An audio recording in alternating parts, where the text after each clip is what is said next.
the wind just like tilted you upright. Yes. I also need to pull up the planner because it's been time off and I don't remember what we're doing. There we are. This is the Team Objection podcast for October 22nd, 2018, Thanksgiving Day. It's episode 368, and since we've done multiple Thanksgiving specials in the past, and you can go find them in the archives, they're available through our website or iTunes, etc., we're not talking about Thanksgiving at all. I mean, we give thanks for you listening, and beyond that, nobody cares. Michelle's dressed like Thanksgiving, I think. Wearing like a poncho. I am. I should just get like a turkey, like little giblet thingy, and like I would be a turkey. I mean, I kind of look like one. You do look like a turkey. Did you like, thought that. in grade school, did you like doing the handprint turkeys, or did you think they were lame? Couldn't do them. Wasn't allowed because I couldn't celebrate any holidays. Oh, yeah, true. It was a yikes. I wanted to. It looked like fun. Those and turkeys are pretty blasphemous, so. I know, right? I know that my turkeys would have been awesome because I was really creative as a kid, and I would have had like cool feathers, and I would have had a whole color scheme. It would have been great. I can't believe you didn't do it in secret. I think I kind of tried, but then like my heart wasn't really in it, and I like kind of felt bad. And you have to remember, I was like super indoctrinated especially when I was a lot younger, and so like I just kind of told myself I didn't want to. You know what's really interesting? We're talking about this. We always talk about the fact that I was raised Jehovah's Witness, but it hasn't come up in a while. And a friend messaged me and was just like, "Have you heard of Leah Remini? I think her name is." And I was like, "No, I've never heard of her." And she was like, "She's doing this special, like a bunch of seasons on Scientology, and she was raised Scientologist, and it's like this whole thing, and it's like an expose, and it's awesome from what I understand." But they did a companion piece for like the very beginning of the 3rd season about Jehovah's Witnesses, and it is stellar. It's so good and awful. Like it really highlights the reasons why I left. It's really good. I super recommend it. It's very objective, though it does have ex-Jehovah's Witnesses who are like in a panel and they talk about their experiences, and it's very sad. Like it's really, really, really sad, but good and important that, this information is being put out there. What would your mom do if she watched that? I was thinking about it. Like, I was actually considering asking if she'd heard that this had been released, because I imagine the congregation, the church, has, like, warned them that this is coming out and that there might be people who have watched it who might have things to say. So, I don't know. But, like, I don't think she would watch it. I think that would be considered apostasy, which is like you get immediately kicked out. But I don't know what she would think. Like, she's so like insulated by the community that I don't think she knows about a lot of the stuff that goes on behind the scenes, because they're not supposed to know. She's just kind of a sheep. And like, you should tell her that the church is running a really great pro Jehovah's Witness piece. Or so you've heard. You haven't had a chance to check it out yourself, and you think it'd be really great if she could, give it a watch and let you know what she thinks. I don't know. We've been on good terms lately, and I feel like she would just disown me for real if I did that. Because, I came out to her as bisexual a couple weeks ago. I'm not going to push it. So. What if you did it, though, and then it changed your mind? Would she still disown you? God, I don't know. That's a lot of conjecture. I don't really know what would happen. I'm too scared to bring it up, There's so I'm not only one way to find out, really. That's true. I mean, it might be worth saying, like, have you heard of this that has come out, and see if she says anything, and be like, if she asks, have you seen it, or like, what do you think about it? It might be good to actually open up that kind of dialogue, but I don't know if now's the right time. Or you could Clockwork Orange her. Force her eyelids open and sit her in front of the TV. I have a feeling she would say that it was like fake. Like fake. Yeah.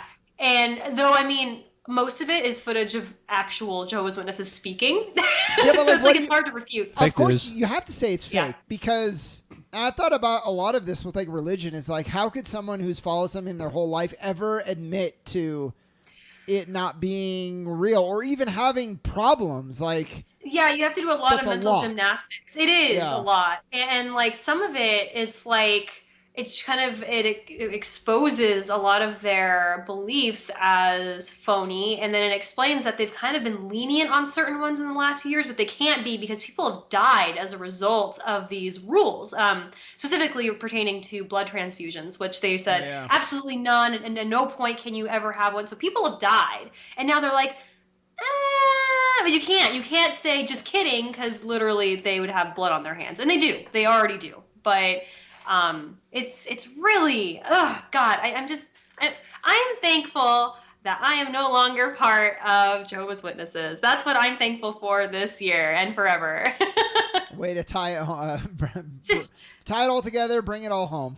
To be cheesy as hell, but seriously, it really, like, it kind of like rocked me to my core a little bit, and I was like, I already knew this stuff, but seeing it from real people, like just like me, people who left and had to, their families will not even look at them. And it's like, at least I have a mom who does care and will talk to me. She's not supposed to.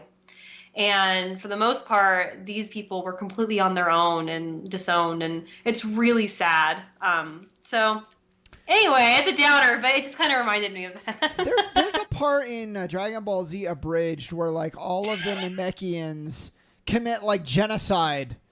And they were led to believe, I don't remember the exact details, that it was for something good. And it turns out like it wasn't. And they all learned this at the same time from and they basically found out they were played by their leader. And, I'm getting reminded of that in this story that you're telling right now. It's just like Dragon Ball Z. It's just like Dragon Ball Z Abridged. Abridged, yes. Not the real one. No. Although that would be hilarious. Yeah, why not? Yeah. I just want to point out that I started this by asking a fairly innocuous question about a childhood ritual, and even though sometimes typically like Shaun is the one that derails these, but not this time. This time it was 100% Michelle. Yeah, you should have known though. Childhood, it's gonna happen with Michelle or me. Oh yeah, every time. As soon as Chris started going down that road, I was like, oh, well, here we go. We're going to talk about my sad Jehovah's Witness childhood. It's bad odds for you with both of us on the show. If it was me and Dave, you have a shot. Yeah, it's true.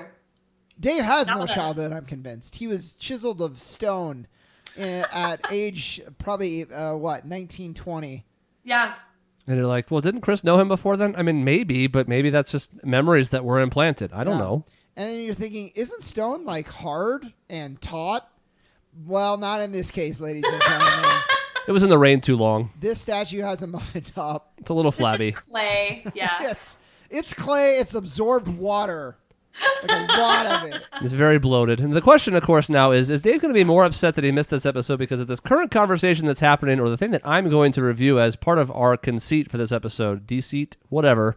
We're going to be reviewing some stuff, not so rapidly. There used to be a segment where we did that. We're not going to be that quick about it, but still kind of quick-hitting stuff because we don't have a huge amount of time. It's Thanksgiving week, and there's stuff to do. I think we should call this segment regularly timed reviews as opposed to what we used to do. Vapid reviews.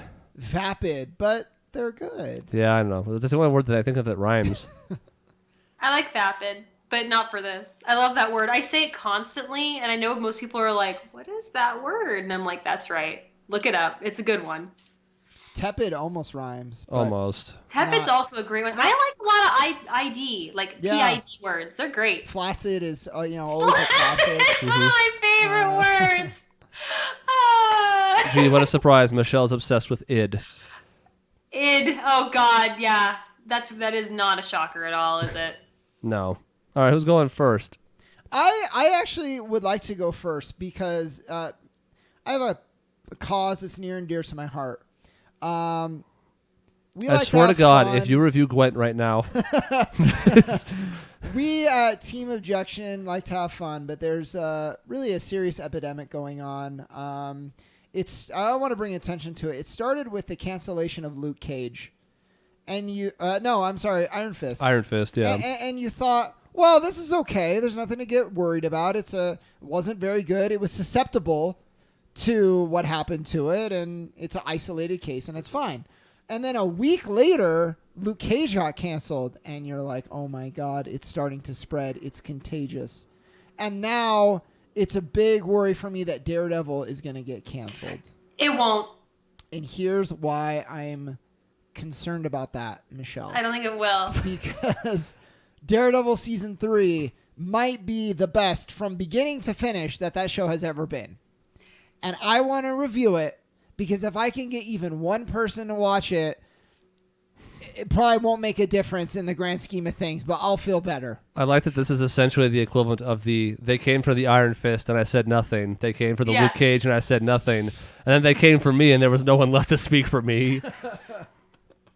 Well, I'm speaking for Daredevil. I mean, a lot of people have loved season 3, but like you said, any more increased awareness and eyes on it might be the thing that keeps Netflix keeping it around. And I think of those 3, it's by far the most watched and by far the best quality. Okay, we're gonna get to that in a second. I do want to tackle it, but I want to review it first.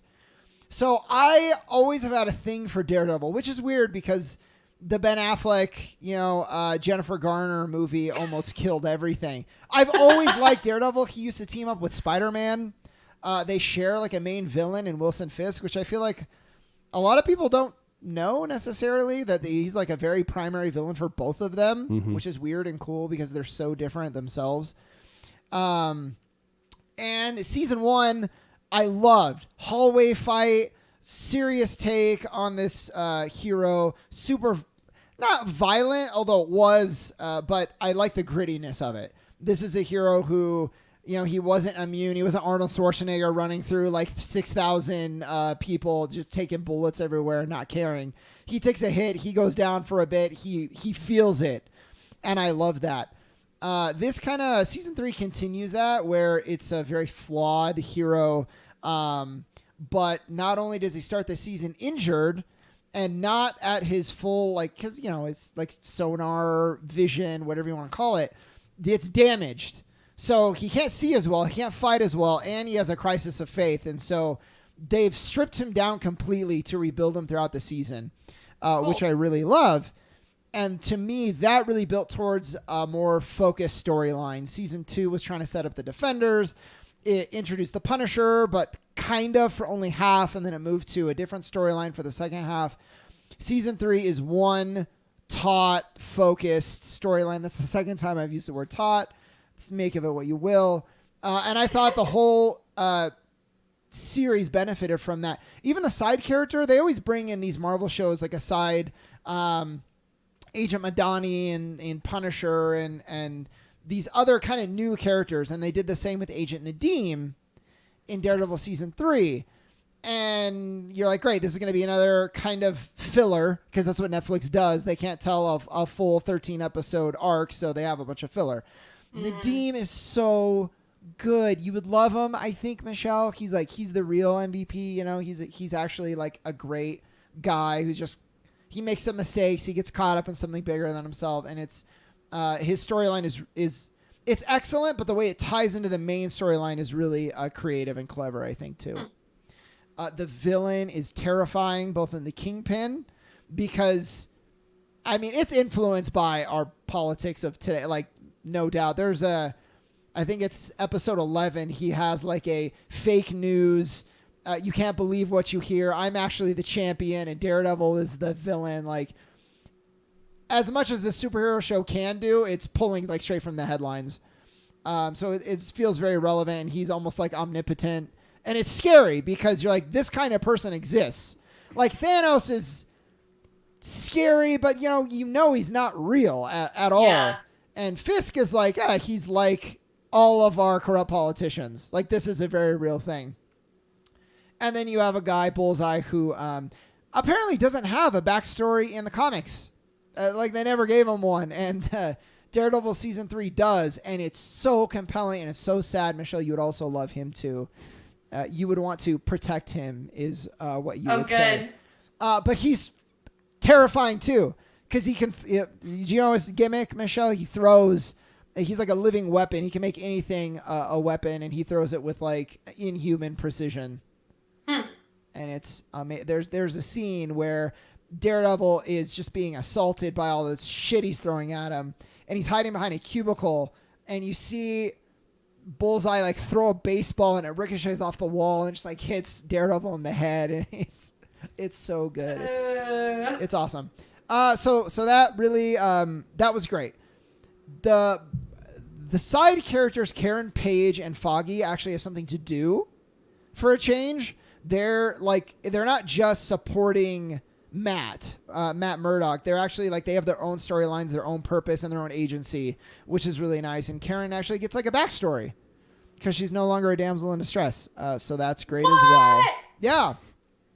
That's cool. And then finally, I'm a little bit basic, simple when it comes to this, but if I watch a show, especially if it's a Netflix Marvel show, I want the action to be good. And the action for Luke Cage is shitty. And I want it to be good, but it's slow punches, or I can't tell you how many times he grabs a guy and just throws him. And it's so boring visually. This is excellent choreography and really hard to pull off. There's an 11-minute prison fight scene. Yeah, I was going to ask about that.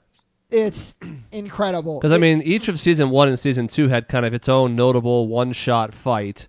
There's the hallway one and the stairwell one. Yep. And each of them is really, really well liked, especially among people who appreciate cinematography, because we know how difficult one-shots are to pull off, especially for fight scenes where anything can go wrong. Now, I had heard this one was ridiculous, but 11 minutes?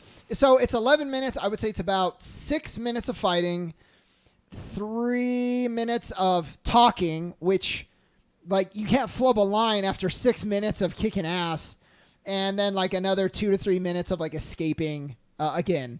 And he's poisoned the whole time, so he's slowly losing function as he's going through this prison. It's incredible. It's so good. And, it's great because the tracking shot, the best shows, their cinematography and their camera techniques reflect thematically what's happening on the screen. And so a tracking shot where you start to feel exasperated as the audience, it really reflects what's happening on the screen, and it's just phenomenal. And it's just there's a few that's the highlight, but there's a few really great action sequences throughout the show that's it's top notch. So I'm gonna give it a score. I would say honestly a 9.5 out of 10. I thought it was almost perfect. I just thought the finale, while good still, almost felt a little rushed, which is weird for Netflix shows. I thought everything up to it was great, and then it kind of wrapped everything up really fast, and some characters didn't get the conclusion that I thought they kind of deserved, and it made me question why we spent so much time on them if they didn't get the payoff. But the main characters did for the most part, and that's, I guess, what's most important. So why are you so convinced that it's not going to get canceled? I've heard really good things about it, whereas I've heard a lot of complaints about Luke Cage and the other one. Iron Fist. I heard nothing but complaints about Iron Fist. Yeah. And I heard Luke Cage is pretty boring, to be honest. And I've heard mixed things about Daredevil, but mostly positive. And it was the first that came out of the three, right? Yeah. It was the first one that had a huge, for those shows, a really big hiatus between the second and third season. Right. Even though Defenders was basically Daredevil season 2.5, it really focused mostly on him, I would say. But still, I hope you're right. But I don't know if they're canceling it for ratings or negative feedback, or if it has to do with the new Disney streaming service that's coming out.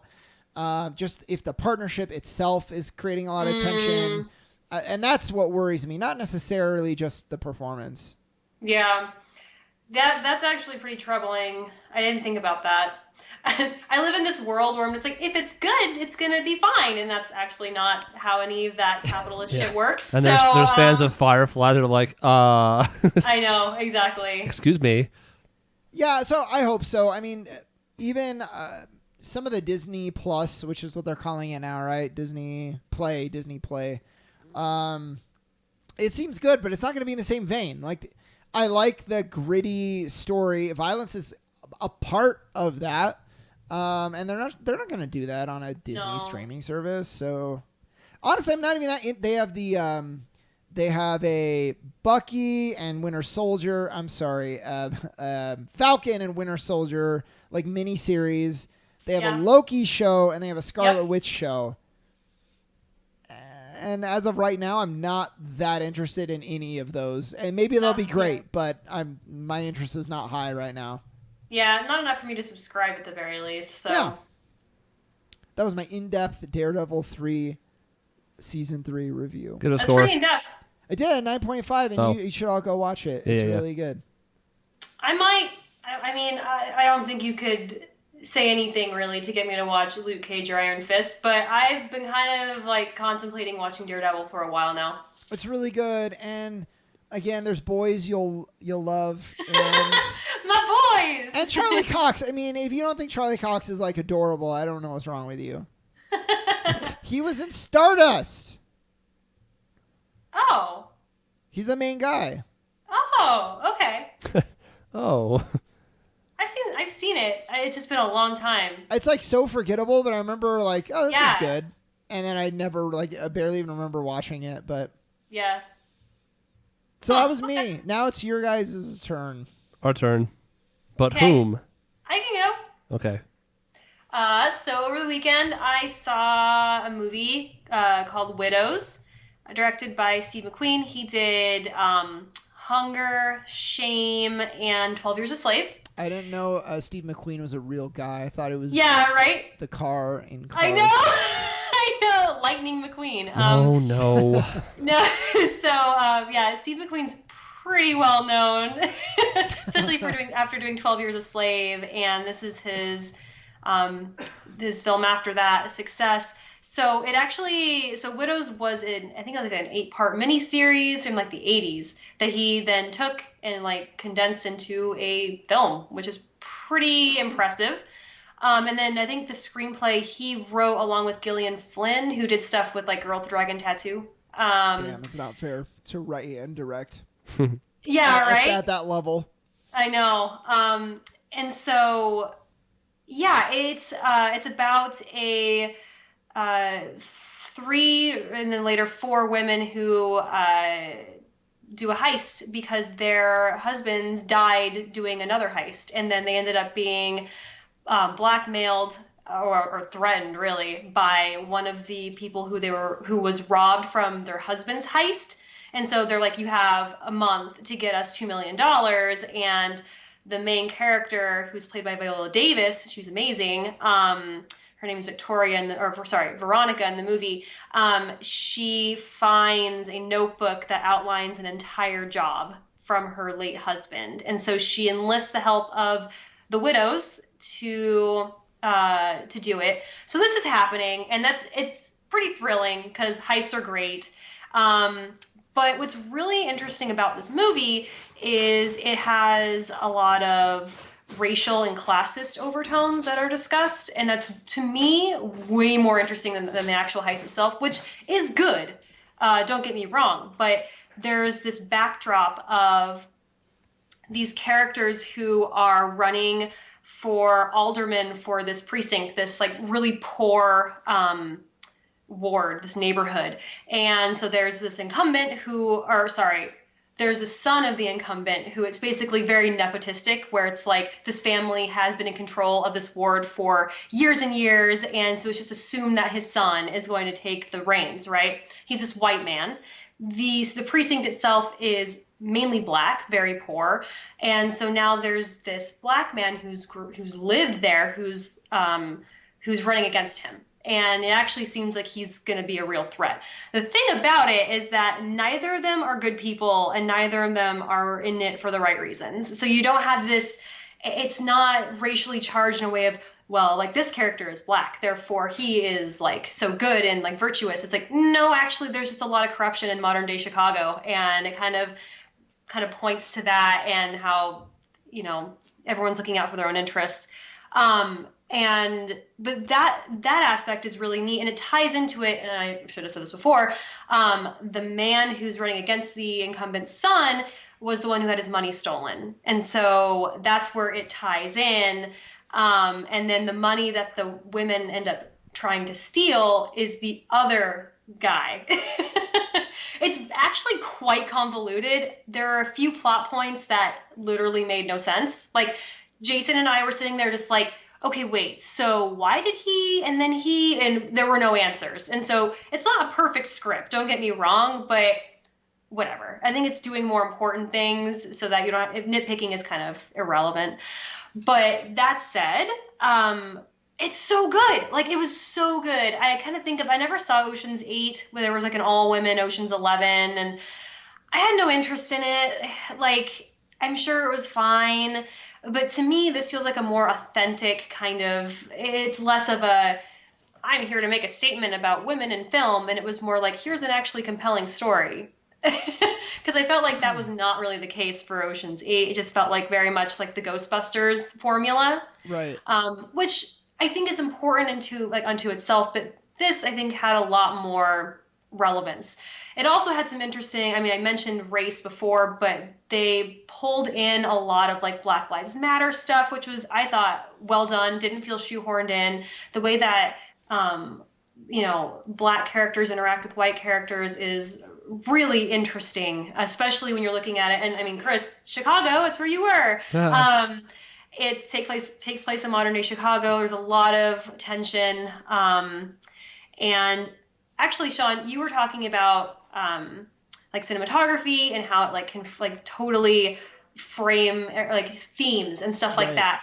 There's this scene in which a character, the incumbent son, is like giving a speech in this super impoverished neighborhood, and he has this little like event manager coordinator with him, and they get in this limousine from this like poor neighborhood. They get in the limousine. You don't follow them inside. You're on the outside, so you actually are like at the headlight of the car. They're talking, and kind of about like how much he hates doing this.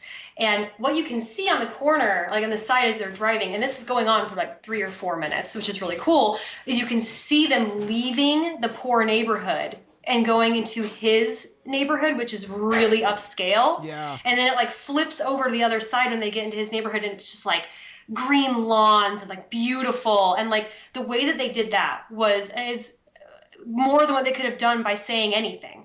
It's just like you could see the gap and like the disparity of like wealth. It was so good. I love that, and I love that it takes the opportunity to like talk about topical issues. Not to spoil a whole lot, but I read a review of Creed 2. Now, I will probably still love this movie, but apparently it had opportunities to offer a little more commentary beyond this is a boxing story, especially with perceptions of black men in America today against a Russian who probably the country these days probably sees a lot differently than back in Rocky IV. A lot of a review I was reading said that a lot of people probably would be rooting for like the Russian this time because of how our country has shifted, and there's really no commentary. There's no it's like they're not aware of this opportunity. And so it's just kind of a by-the-numbers boxing movie, and I wish they had taken the extra step to take advantage of the opportunities that they had. So you're telling me this movie kind of is telling a story on multiple levels, and I think that's really interesting. It is, and I also like that the director is a black man, and so he's able to provide that perspective in a way that honestly not a lot of Hollywood directors can. And so it's like this is definitely a story for him to tell, and I think that's really cool. I mean, similarly, like I feel like he had a lot to say with 12 Years a Slave, and like it's just I think it's important to have that diversity across like directing and the actors and everything like that. Speaking of the actors, like this acting is so good. Like Viola Davis is actually she's the main character. She holds this entire film, and it's great. She's so good. But so like Michelle Rodriguez is in it, which she's like not playing her stereotypical self. That's she's amazing. Usually not that good, but is she good here? She's pretty good. Okay. She kind of her character is not as intriguing to me as Viola Davis's character, and then there's this other character played by Elizabeth Debicki, which I literally never heard of her before. I know her. I know that name. Okay, first of all, she's stunningly gorgeous. Like what even? But she actually steals a couple scenes from Viola Davis, and you're just like, how? Like how? It's so good.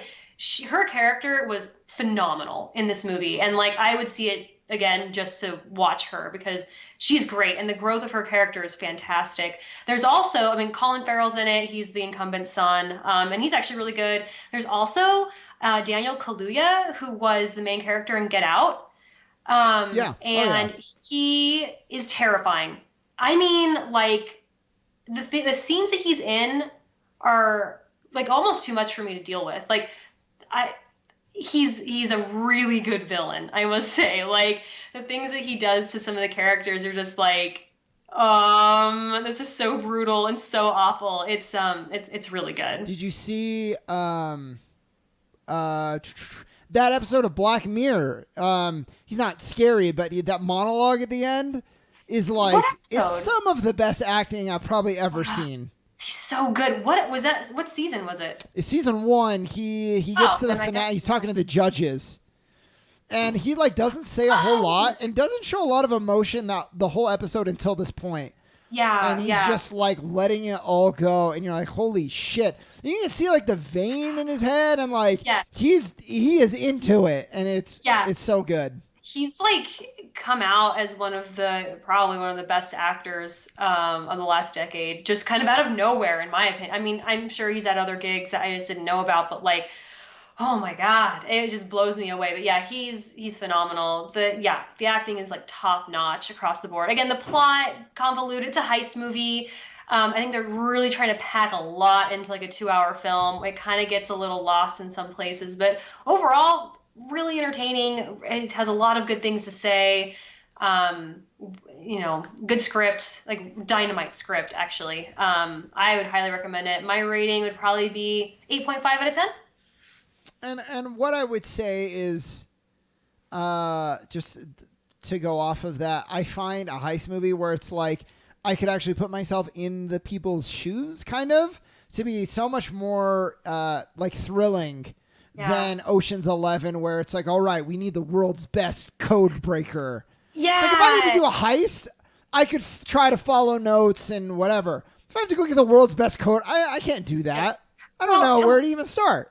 Yeah, what I really liked about it is it's not glamorized. They're doing this because they have no choice. Mm-hmm. They will be murdered by this man if they don't get him the money. So it's not out of this like, one last, gig, you guys, one last hurrah, and then we can go part ways and, do whatever. Why are they all like surfers? Dude. One more gig, bro. We're African American, bro. Then we can go to hit the waves in Australia. That's wicked. But it's done out of desperation, and I love that because that actually makes it way more tense, in my opinion. And the characters aren't really friends either. They don't really know each other, and so it's done out of this. They kind of like come together out of desperation, out of necessity, and they have to do this. And it was fascinating. I kind of want that. I kind of want like to have to do a heist. Yeah, like I would never choose to do a heist because the risk is too high. Yeah, but if I had to. Yeah. You're like, well, silver lining. This is kind of fun. And I want my movies to have a compelling reason to have a heist. I don't know if it's enough just to have a heist anymore. Or it could be a movie that's not about a heist, but have a heist in it. Like, say, a Mission Impossible, where there's this whole thing about acquiring something, but it's not what the movie's about. It's just a part of it. Yeah. That's fine. I don't need the Ocean series 2 hours, like, jacking themselves off for, look at all these cool stars. That's fine for people who like it, but I'm not interested. Well, I agree, and I'm kind of wondering if the reason why this movie's not doing well in the box office, because it's not. It totally flopped, and that really disappoints me. But I think other than like the racial reasons why I think it might have flopped, I think it's because people are burned out of heist movies. Like, I don't think Ocean's 8 did well at all, and like I think people just aren't. I think, Chris, what you're saying resonates to a lot of people. Like, they're kind of tired of these tropes, and unfortunately, like, they haven't seen the movie, so they don't know that this kind of turns a lot of those tropes on their heads, and there's so much more important things going on in the film that it doesn't feel like a heist movie. It's so much more important than that, and so that sucks. Well, I feel like it also has two other things working against it. I don't think it was marketed very well, and they probably couldn't have picked a worse release date. Yeah. That too is so, I know. I don't know why they chose like week before Thanksgiving. I mean, obviously, this time of year is always big for movies. That's a known quantity. But if you look at the list of stuff that's currently out, and stuff that was out, say, middle of last month into now, that's still there, and what's coming out this week and next week, it's like, holy cow. Yeah. And I don't know. I'm fairly plugged in. If I had never heard of it, that's probably not a great sign for. So apparently, they came out with a trailer like well in advance, and then they just like pulled it from everywhere, and so it's like, I mean, I don't know what you were expecting. No one even knows that this exists. In response to that, I looked up something, and they were talking about how there was online buzz, and it decreased dramatically after the first trailer debuted. Well, that would make sense if they pulled it, and it was well ahead of the release. Yeah, it's and honestly, the only reason I'd even heard of it was I listened to NPR, and they had had somebody talking. I think it was the producer, somebody they were talking to about the film, and they were like, "This is an amazing film, go see it." And I was like, "Okay," but I hadn't heard about it at all before like last week. And when you release into a crowded market like this, there's the obvious problems that you run into, but there's also the less obvious one of you're just not going to get people walking up to the theaters seeing a random thing, because there's A Star Is Born, there's The Grinch, there's Fantastic Beasts, which people have heard of. Even if they haven't seen the first one, they'll probably just jump into that before they're going to jump into this and just kind of take a chance. Yeah, exactly. And an all-fronted female cast. People have opinions about that, and a black woman as the main character. There's so much stacked against this film in America. Like, I can actually see why it's doing poorly. It just sucks because it is very good. It's got a 90% on Rotten Tomatoes. It does. But the financial numbers are not great. Meanwhile, like Venom is like I know. setting records. I know. It was okay. It was marketed pretty well, wasn't it? It was really well. And Venom, the name of Venom carries a lot of weight. Yep. And then it got such bad reviews. Probably a little worse than it deserved. And so now there's like a fan base that's like almost like an apologist fan base for the movie. It's like, it's actually not that bad. Go see it. It's like this weird word of mouth, even though the word of mouth initially was terrible. Yeah. It's like galvanized these fans. It's really bizarre. It's weird. Sometimes really bad reviews has the opposite effect. Like, and people will want to see how bad it is, so they pay money to go see a movie that they know is going to be terrible. Yeah. I am guilty of that too. I actually really love watching bad movies. I will pay to see them, and I haven't lately because I don't have a lot of time. But like, I think a lot of people will do that because they just want like 2 hours of making fun of a thing or like seeing something shitty. Like, I don't know. Yeah, that's why I don't want to do it in theaters, because I can't make fun of it. Yeah. Unless the theater's empty, which happens occasionally, then you can. But, usually, even if there's only a few people, you're going to get a few that are like diehards about this, and you dare not speak ill of the movie then. Yeah, exactly. And I also wonder, I don't want to dive into this too much, but just on a surface level, Widows is an appropriate title for obvious reasons. Like, it makes sense. It's a perfect fit. But when you look at that in the list of movies, how much does that hurt it when it's already having a hard time getting traction and being well known? Yeah, exactly. If you're not sure about it, you're like, well, what's out this week? Well, Widows. Well, that's going to be depressing. Sounds like a rom-com or just a romantic movie in general. No thanks. Yeah. And then you look at if you're at the movie theater and you look at the poster, you're just like, I don't have any idea what this is about. It's not descriptive. Yeah, like, right. Even though Fantastic Beasts is getting dragged right now, and seemingly deservingly so, it sounds fun from the title. It does. You might take a flyer on it just to see. Well, God, and it has the Harry Potter, backing. So even then, it's like it's a household name. Everyone's heard of that. Yeah. So alrighty. Yeah, it's a shame, but go see it if you want. It's I good. actually will. I will go see it. I won't. I know. If it's Sorry. Still open, if it's still here by next week, which it should be, right? It sounds like it just opened. I would think opened so. On Friday. Yeah. I mean, this week is Creed and Robin Hood, and there's a third one. Something else that's big. Dude, y'all, Robin Hood is trash. It's getting just destroyed. It makes me really sad, actually. Like, Fantastic Beasts is getting ruined by fans because they don't like what they did between the first and the second. Robin Hood's just getting insulted by every single person on the planet. Oh, God, I didn't even know there was a Robin Hood movie coming out. Yeah. The trailer didn't look awful, but it's not enough. No. Apparently it's awful. Yeah, Shaun, I want to know what you think of Widows if you go see it. Because I think you would have a lot of, I think you would take issue with some of the things that happen, but I want to know. I want to know. We can talk about it later. Well, I know somebody recommended Black Klansman, or maybe I just saw a trailer, and I loved it. Yeah. So, I really like going to see good movies. Oh, yeah. Doesn't matter what the genre is. I just love it. So I still need to see Black Klansman. I heard it was great. From you and from other people. Yeah. Ralph Breaks the Internet. That's the other one. Oh, yeah. Oh, yeah. Getting Which good is reviews. basically the Emoji Movie. How dare you? Yeah, I've seen the Emoji Movie. Unfortunately. This is what I mean by watching bad movies. Mm-hmm. Honestly, other than the good word of mouth, I have no interest in Wreck-It Ralph 2. I know. So but the word of mouth is great, so I probably will go see it. I might go see it too. And this is the problem with, so I'm flat no on Widows. Is I'm going to obviously see Creed 2. I might see Ralph. I wouldn't mind seeing Bohemian Rhapsody, but I probably won't have a chance by the time it's gone. And I wouldn't mind seeing A Star Is Born, but again, it's kind of the same problem. It's on borrowed time here, so it's like, how am I going to fit another one in? Damn, it has a 92% right now. I really thought it looked pretty bad based on the trailers. Yeah, that's all I'm saying is like it looks terrible. Wow. Except that people tell me that it's good, and that's weird, but sure. I mean, I loved the first one. I thought it was really sweet and cute. But I was like, there's no way the second one's gonna be any good. Like, I don't trust Disney with trailers right now. yeah, Specifically that's for fair. animated movies. I just don't think they focus on the right stuff. Yeah, I don't know who they're for. And, I thought maybe I wanted to cut them some slack after Inside Out because that's a really tough one to make into a 30-second It digestible is. form. Yeah. But, like, I remember Frozen's trailers being awful. I almost didn't see it because of it. I didn't like Tangled's trailers, and I love Tangled.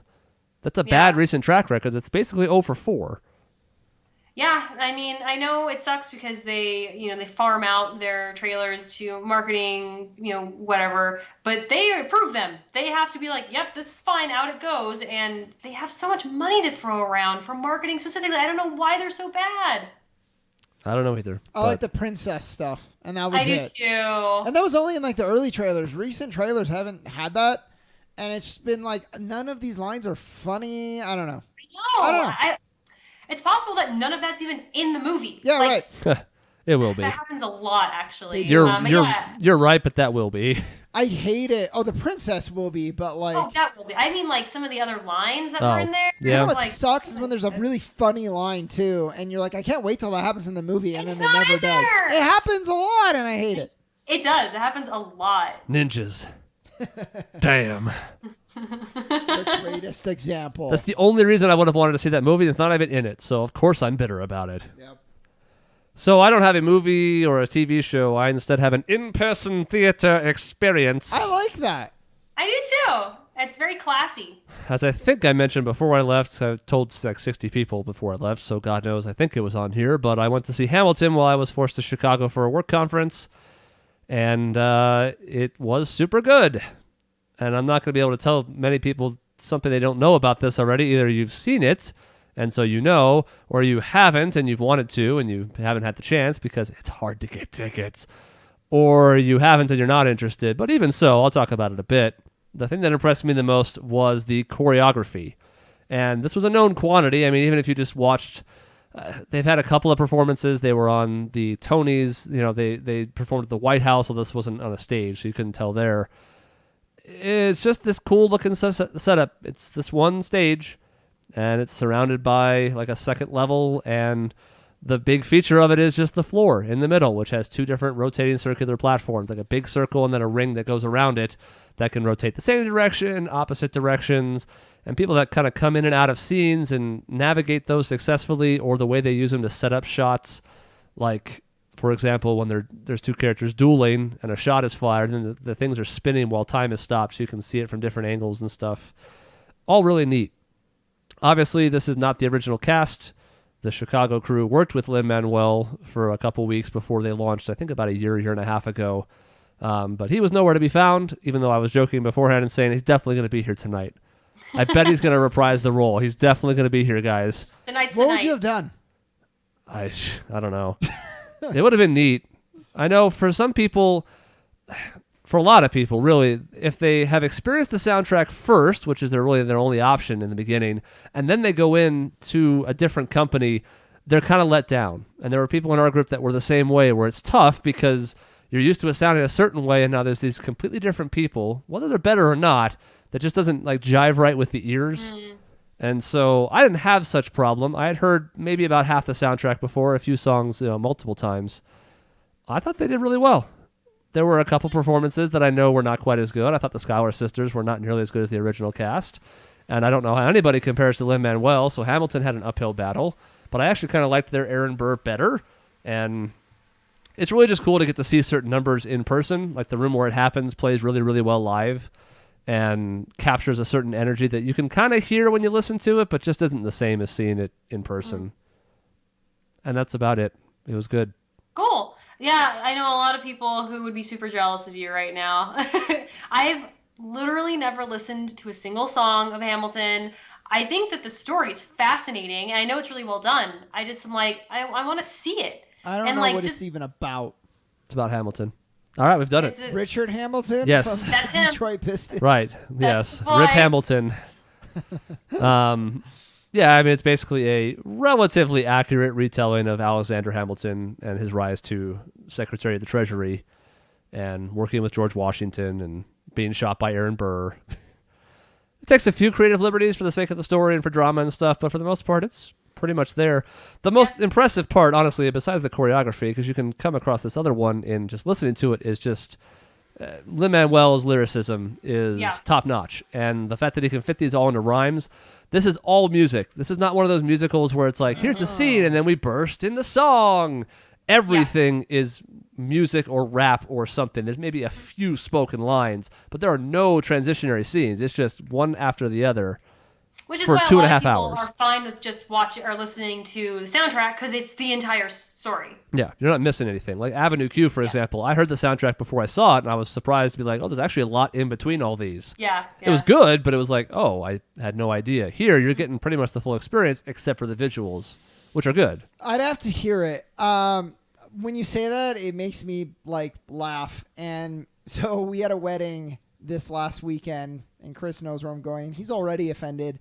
But the priest does this thing where at one point he's like reading, I don't want to necessarily say scripture, although it may have been. It was something. But he was like sing-songing it like an Orthodox priest would do. But it was like over really almost mundane like stuff. So I imagine him like singing about how like Emily is going to send Chris to the grocery store and please pick up a can of beans while you're at the grocery store. And it was just, I was like almost laughing in the middle of this wedding in a church. And God would have struck me down, I think, probably had I laughed. But I tried to warn you about that beforehand. Even I did not know the extent to which that was going to happen. It wasn't, it was just one part. The rest was pretty beautiful, actually. And when they did that, but it was in Latin or what, not English, that was cool.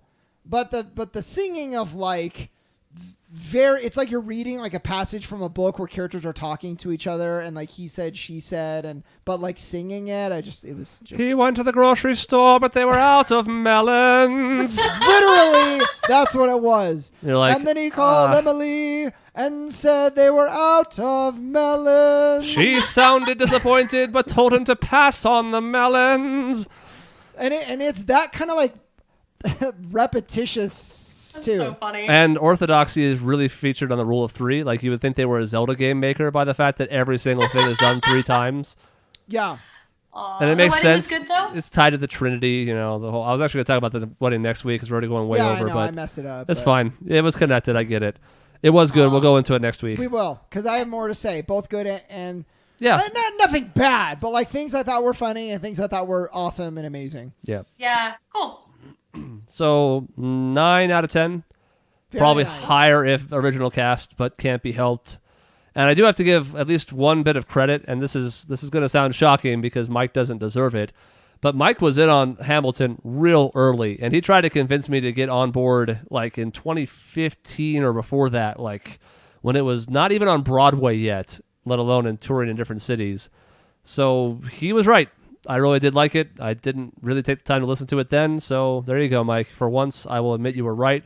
Now fuck off and die. He lucked into it because he's already a huge Hamilton fan. Yeah, So he just loves history. He just loves that guy, and so he got lucky. But to your point, like about how it sounds silly conceptually, but kind of funny in a good way. I mean, it's interesting to watch at the White House in 2009, 8 years ago or so, maybe. Lin-Manuel performs the opening number, Alexander Hamilton, for the Obamas as part of this poetry jam event that was happening there. And he talks about how it's like the first number of his new musical. He's just coming off winning a Tony Award for the one he was in the year before. And the thing he explains it to the audience as is basically, I wanted to make a musical about somebody who seemed like they were a real strong lyricist, like this rap god, Treasury Secretary Alexander Hamilton. And the room is kind of like, ha ha ha ha ha ha ha ha. So the same conceit worked the whole way through. It's great because it sounds ludicrous on the surface, and yet it's actually informative about American history. And the way that they have a couple of different rap battles in the show, which are basically between like Thomas Jefferson and Hamilton, as they argue before the cabinet, make perfect sense. I like that. It's earned its spot as a cultural phenomenon. It's kind of interesting. I know we're way over, but I was reading an article from Tor, who they do a bunch of fantasy novels, about why A Knight's Tale is the best medieval film. And this is from somebody who had a master's in like medieval studies. And the reason why is not because it's historically accurate, because it's not, but because it actually maintained the essence of what it was like to live in the medieval times. Like, it's using Queen music and people are singing along and like eating turkey legs, and it's so bad. It's not good. But it captures that feeling of being at a jousting tournament in a way that we as modern people understand. And I think that's exactly what Hamilton does. Yeah. Takes the mundane and makes it interesting and exciting, and you actually want to learn more. And relevant. Yeah. Because, I mean, for all of its faults, the stakes are nice in A Knight's Tale. Like, yeah. I'm intrigued by the jousting, and there are certainly boring-ass ways to do that. Yep. I've never seen A Knight's Tale. Really? It's good. Yeah. I hated it because I was a purist way back when. I was like, this is bad, but it's great. We should hate watch it because it'd be a great movie to make fun of, and I think you'd still enjoy it too. Again, it's not a bad movie. It's campy as hell. Yes. But it's entertaining. Most of the time I don't like camp, but I have some exceptions, and I kind of know a little bit about this. I'd probably overall enjoy it, but you would. It's pretty fun. Also, Paul Bettany is just like ass naked like the whole time. Good. As Chaucer, as like an actual person. You said choreography, and I can't help but think of like fighting choreography. Is there fighting choreography in Hamilton? Do they bust out in karate? No. Okay. There is a bit as far as like a couple of battles. Okay, there you go. Where there's like, arrangement of troops and they're shooting fake guns or whatever. That's cool. And the duels are kind of interesting. They have that dramatic tension. And again, there's occasionally like a shot fired. The way they build to it's great. There's a whole song about it. But no, there is no kung fu. Alexander Hamilton was not proficient in the Eastern arts. Just rap. Even Lin-Manuel was not taking that liberty. Okay. I love that dueling is like part of our nation's history. It's so weird. Like 90% of the time it was like probably more than that. Nothing happened, right? Either the shot was wildly off. Well, one problem was guns were inaccurate as hell. Super inaccurate. And another, I kind of heard most of the time both men were like not actually aiming for the other. It was kind of like a big like puff your chest thing, and you both kind of just like aim like off, and then you call it a day. Well, that didn't happen here, but right. Yeah, it's interesting the evolution of that, because those were essentially that way. Yes, there was not a lot of killing in them because a lot of times they started over trifling matters. Not always, but then you get to the Wild West, and the quick draw things are definitely meant to kill. So that is, I'm thinking like older than, Wild West. You slap them with a glove, and it's a whole thing. Just in the span of like 50 to 60 years, apparently gun technology improved to the point where it's like, this is serious, and we want to kill each other, and we can hit. Yes. Let's do this. So interesting. Dueling is fascinating. Yeah, I still do want to play Red Dead Redemption 2. I do too. I'll get to it eventually. I have something I would like to talk about, and I think we could talk about it soon. It might be better if we played it, but I would like us to discuss at some point the monotony and mundaneness of Red Dead 2, and if we think it's good or bad. Spoiler alert. Both. Yeah. We also talked about... I'm probably going to be more critical of it, I will say. But we'll see. I'm willing to give it a shot. Okay. You're not throwing away your shot? No. Shot. Stop that. I like it, actually. No finger guns. You would like finger guns. You've used them on the show before, too. I do. Get out. I like that. Shot. So creative. So thank you for watching our Thanksgiving-themed episode of the Team Objection podcast. It was a little in the beginning before it got horribly derailed. True. Michelle did work. I'm wearing fall colors, kind of. Michelle very much is. Yes. I look like a hobo. Yeah. Which I think I look good in this jacket. Right? I said something I was going to say you both look great, and you have me over here. You're even less shaven than I am, kind of. Well, because I'm doing the No Shave November. Oh, see, I couldn't because of the wedding. Yeah. What? Wait, so that's an entire month of... Well, I mean, it's a half let's not go crazy. It's only 20 2/3 days. of a month. But yeah. This is like a week for me. I'm not trying to brag because I don't grow facial hair worth shit either, but I had to shave for the wedding a little bit. Yeah. Anyways, that's the end of this episode. In between shows, you can find us at our website, objectionnetwork.com, on social media, at Team Objection. We've probably posted there once this calendar year, but don't you worry about that. More active is youtube.com/objectionnetwork for videos 7 days a week. Finally, you can send emails to the show to objectionnetwork@gmail.com. See you next time.